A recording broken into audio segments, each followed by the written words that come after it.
இந்த வீடியோ பார்த்துட்ருக்கிற அனைவருக்கும் வணக்கம்.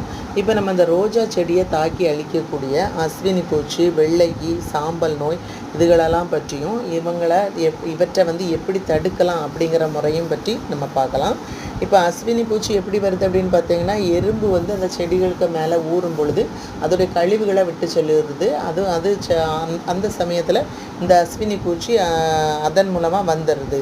இப்போ இந்த அஸ்வினி பூச்சியை நம்ம அழிக்கிறதுக்கு என்ன பயன்படுத்தலாம் அப்படின்னு பார்த்தீங்கன்னா, 1 லிட்டர் தண்ணியில் 1 ஸ்பூன் கட்டி பெருங்காயத்தை நல்லா குலுக்கி அழுத்தமாக ஸ்ப்ரே பண்ணுறதுனால இந்த அஸ்வினி பூச்சியை அழிக்கலாம்.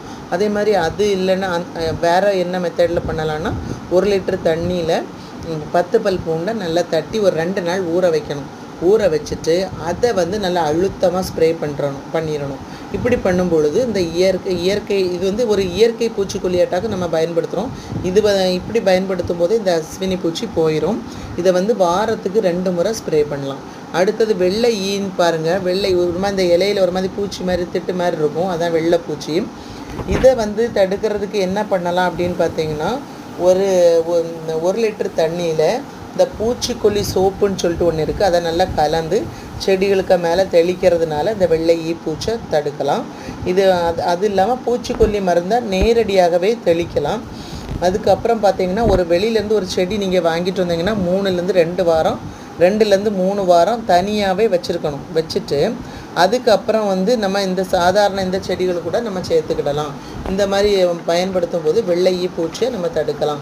சாம்பல் நோய் அப்படின்னு பார்த்தீங்கன்னா, ரோஜாக்களில் ஒரு மாதிரி அந்த தண்டு பகுதியிலலாம் பார்த்தீங்கன்னா சாம்பலை தூவி விட்டது மாதிரி ஒரு மாதிரி திட்டாக இருக்கும். இலைகளையும் இது பாதிக்கும். இந்த தாவரங்களையும் இந்த இலை தண்டு அப்படின்னு விட்டு வைக்காமல் மொட்டு பூ எல்லாத்தையும் பாதிக்கும். இப்போ பூன்னு நார்மலாக பூத்துட்ருக்கதையும் காட்டி பார்த்தீங்கன்னா, இதோட பூவு அளவு ரொம்ப சின்னதாயிரும். அதோட தரமும் குறைஞ்சி போயிடும். இந்த நோய் செடிகளை ரொம்ப கடுமையாக தாக்கி இலைகள்லாம் முன்கூட்டியே உதிர்ந்துடும். தாவரமே சில சமயங்களில் அழிந்து போகக்கூடிய கண்டிஷன் அதில் வந்துடும். இதை என்னென்னா, இது டெம்பரேச்சர் ரொம்ப சூரிய ஒளி அதிகம் கிடைக்காத இடத்துல வச்சுருக்கிறதுனாலையும் கூட இந்த சாம்பல் நோய் வர்றதுக்கு வாய்ப்பு உண்டு. கொஞ்சம் மிதமான வெப்பநிலை படக்கூடிய இடத்துல நீங்கள் வச்சுருக்கிறதுனாலையும் இந்த சாம்பல் நோய் வர்றதுக்கு வாய்ப்பு உண்டு.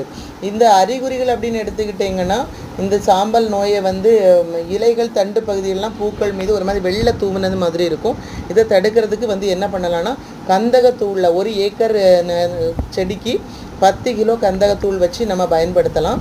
அதேமாதிரி வேப்ப எண்ணெய் தெளிக்கிறதுனாலையும் பழக்காடி, அமிர்த கரைசல் இதெல்லாம் பயன்படுத்தணும் மூலம் தடுக்கலாம். நன்றி, வணக்கம்.